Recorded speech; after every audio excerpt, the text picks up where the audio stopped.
This is the second part of the interpretation of random acts of medicine. Imagine you're a kindergarten teacher.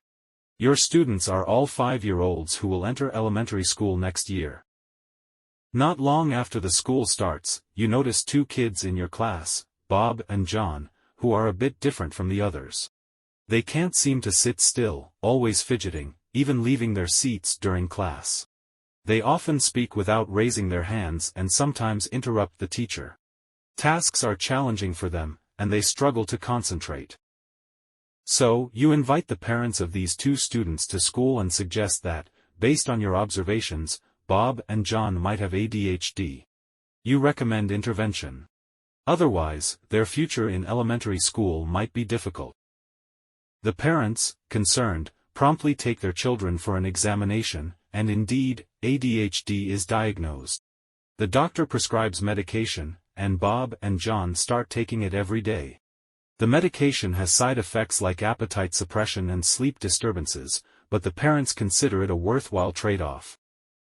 By the second semester of kindergarten, there's a significant improvement in the children's behavior. It seems the medication is effective, and the parents decide to continue it. On the day of kindergarten graduation, Bob and John's parents express gratitude. "Thanks to you, teacher, for identifying the issue, our children receive timely help." You humbly respond, "It's my duty as a teacher, no need to thank me." Everything seems fine until one night you wake up from a dream, suddenly remembering a crucial detail. Continuing with Jena and Worsham's Random Acts of Medicine, this section focuses on diagnosis. Medical diagnosis is a challenging task. Take ADHD, for example. Its diagnosis involves a considerable degree of subjectivity. Kids being restless, noisy, and disobedient may be signs of a condition, but then again, such behaviors are not uncommon in children. So, how can one determine whether a child has a genuine condition? The most viable method is to compare with normal children. Bob and John indeed are the 2 most active kids in the class, distinct from the others. So, the teachers' and doctors' judgments seem reasonable, right? Here's the critical factor they overlooked: Bob and John are the 2 youngest boys in the class. People assume that all students in a grade are of the same age, but they're not. There's a cutoff date for kindergarten enrollment. In many U.S. states, it's September 1st. Children must turn 5 before that date to enroll in kindergarten. This means a child born on August 31st and one born on September 1st of the previous year are in the same grade, with the latter being 364 days older. A child just turned 5 and another about to turn 6 in the same class is unfair to the 5-year-old. The latter has had an entire extra year of growth, a 20% difference in their current growth period. Is it possible that Bob and John's hyperactivity is merely because they are younger? After all, younger children tend to be more active. Jena and Worsham analyzed medical data and found evidence. In states with a September 1st enrollment deadline, the diagnosis and treatment rates for ADHD were 34% higher for children born in August compared to those born in September.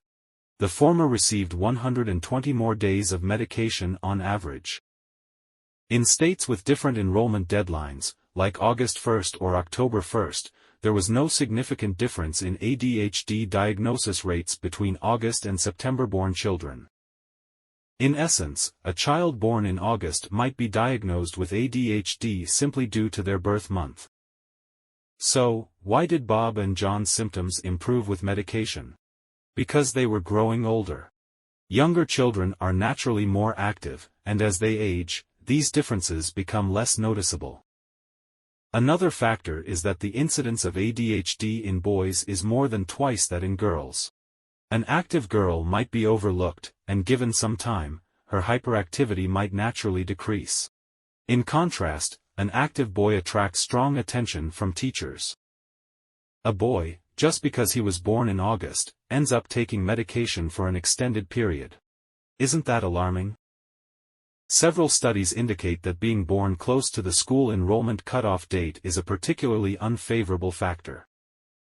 These children are not only diagnosed with more ADHD and intellectual disabilities but also with more cases of depression. Their school experiences may be less pleasant.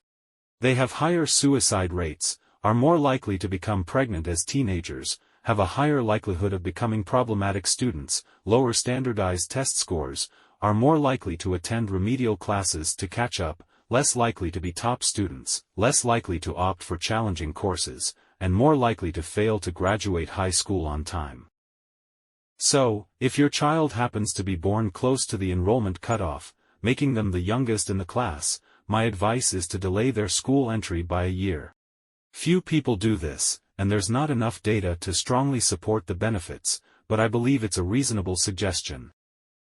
Let's continue talking about medical diagnosis. Generally, diagnostic errors fall into three categories. One is like the ADHD issue we discussed earlier, belonging to overdiagnosis. Wrongly diagnosing a condition when it's not present. The second is underdiagnosis. Failing to diagnose a condition when the patient indeed has it. For example, a patient might have obstructive sleep apnea needing treatment, but the doctor assumes it's just snoring. The third is misdiagnosis, where one condition is diagnosed as another. Aortic dissection and heart attack symptoms are very similar, but they are entirely different diseases. Misdiagnosis can lead to severe consequences. The U.S. data shows that the overall diagnostic error rate in hospitals is 5%. In cases involving adverse events, 17% are due to diagnostic errors.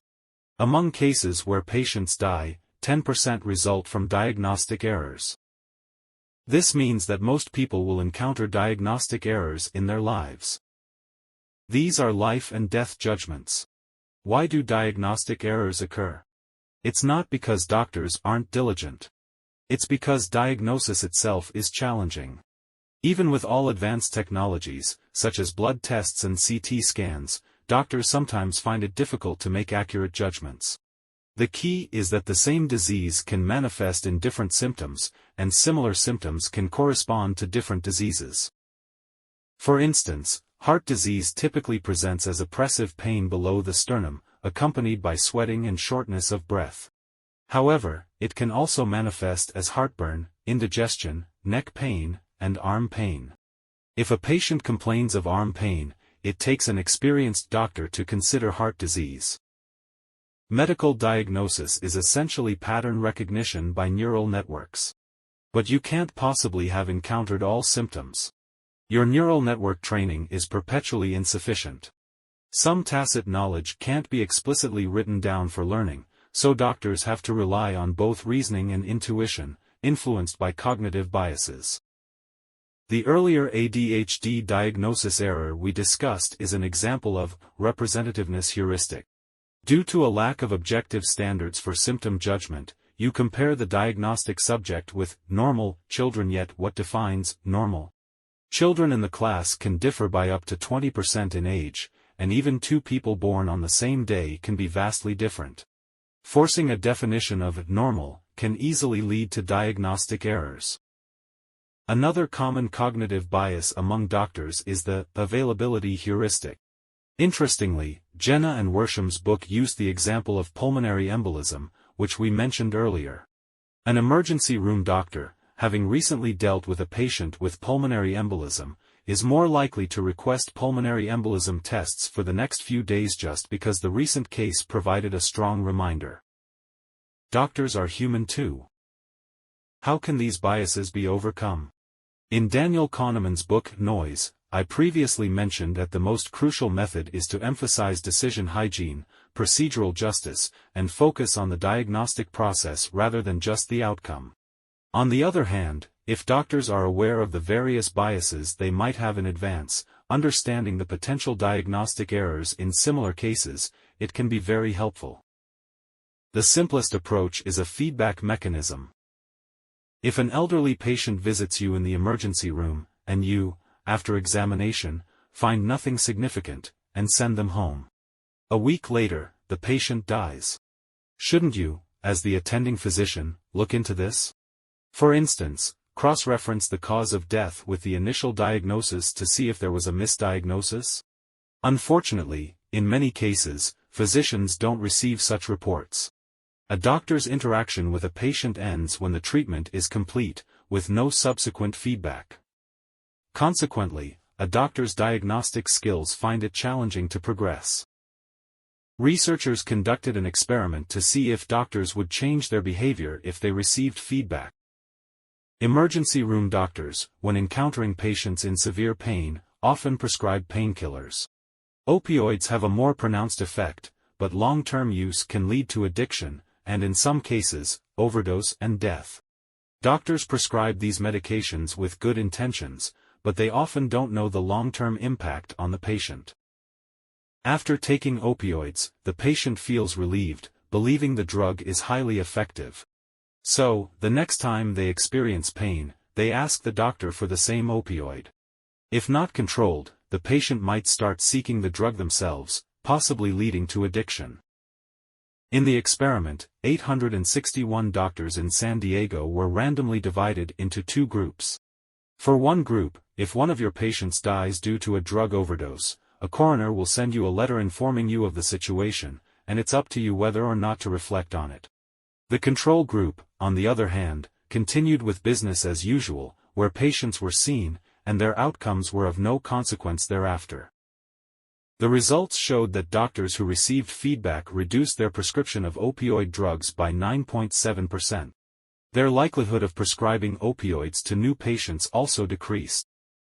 Feedback makes a difference, doctors adjust their practices. You could argue that this is also a form of the availability heuristic. Having just encountered a negative case, you refrain from repeating the same actions. However, over time, things tend to revert to the norm. But nevertheless, feedback has some utility. To the average person, doctors are godlike figures. We believe they should know everything, and while we don't fully comprehend their logic, we entrust them with our lives. Jena and Worsham, from the perspective of doctors, tell us that they are not gods. They are human, and they have cognitive defects.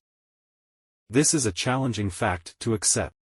We wish doctors could simply be diligent, ethical, and, with enough resources, cure our illnesses. However, the reality is that initial diagnoses can be wrong. But this is the real world. Medicine deals with matters of life and death, yet it is an exceptionally complex field of study. Things in the real world are indeed very challenging. In the next section, we will discuss the speed and slowness of medical interventions. If you feel there is value in this, please like, subscribe to this channel, and leave your thoughts or suggestions in the comments section.